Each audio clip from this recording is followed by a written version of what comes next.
Chapter 1, Texas Girl. Selena Quintanilla was born on April 16, 1971 in Lake Jackson, Texas. It was a sunny and warm Friday in the spring. Her parents were Marcella and Abraham Jr., whom everyone called Abe.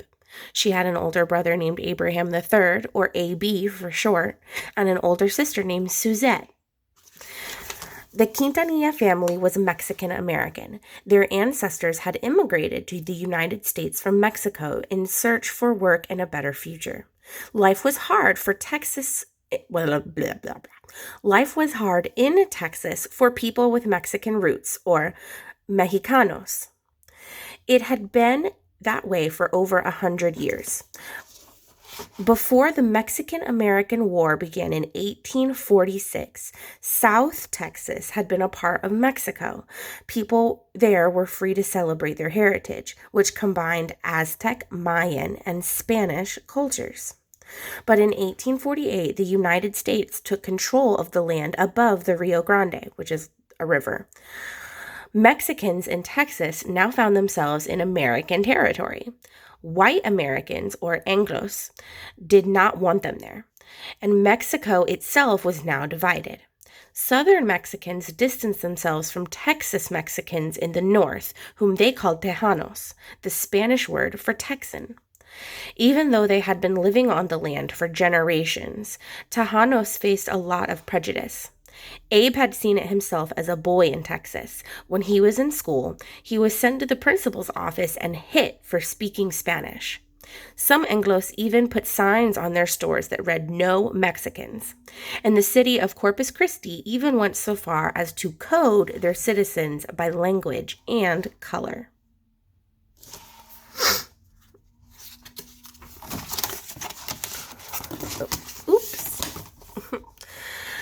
There were not many Mexicans in Lake Jackson.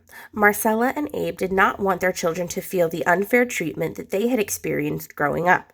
It was important to them that Selena, Suzette, and AB fit in with their white neighbors and the Anglo children. Marcella and Abe taught their children to speak English instead of Spanish.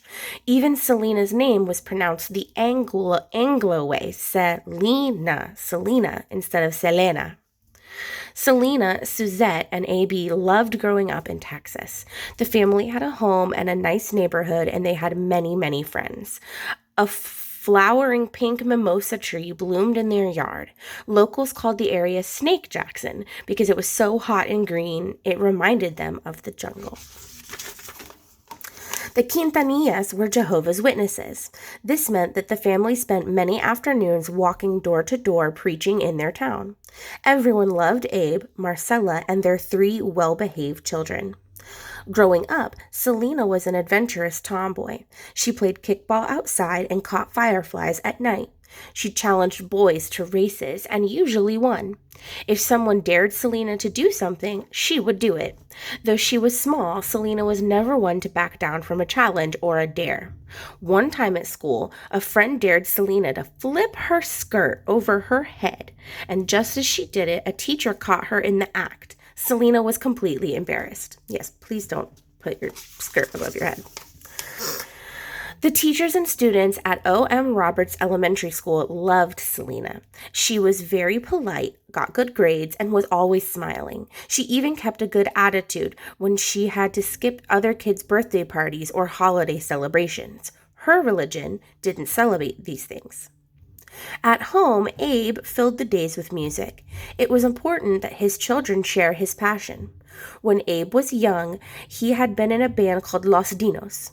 The band had been very successful in South Texas, but it wasn't successful enough. Abe had to leave the band behind to work in a factory and sometimes drive a truck. He had to earn enough money to take care of his family. So this is just like a fact. So it's going to talk about Jehovah's Witnesses. Jehovah's Witnesses follow a branch of Christianity founded in the 1870s by a pastor named Charles Taze Russell in Pittsburgh, Pennsylvania. Russell's preaching created a movement called the International Bible Students Movement. Jehovah's Witnesses are the largest religious group to grow out of that movement. Jehovah's Witnesses have a strong belief in the Bible study and spreading the gospel to others. They often go door to door or house to house to preach. Most members do not celebrate birthdays, Christmas, Easter, or other holidays. There are now over 8.3 million Jehovah's Witnesses around the world. Goodness.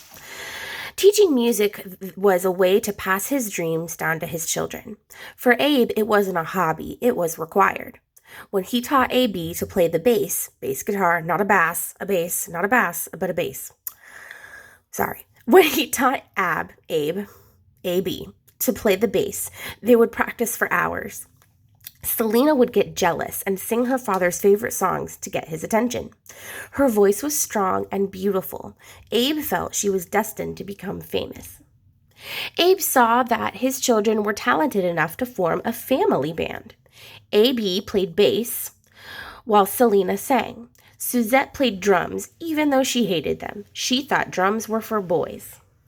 The band practiced almost every day in the garage. Abe taught the kids gospel and rock and roll, which are genres, songs that he had known since his own childhood. Selena, Suzette, and AB practiced more modern dance music that they heard on the radio. The family played well together. Over time, the band became better and better. Abe signed them up to perform all over Texas.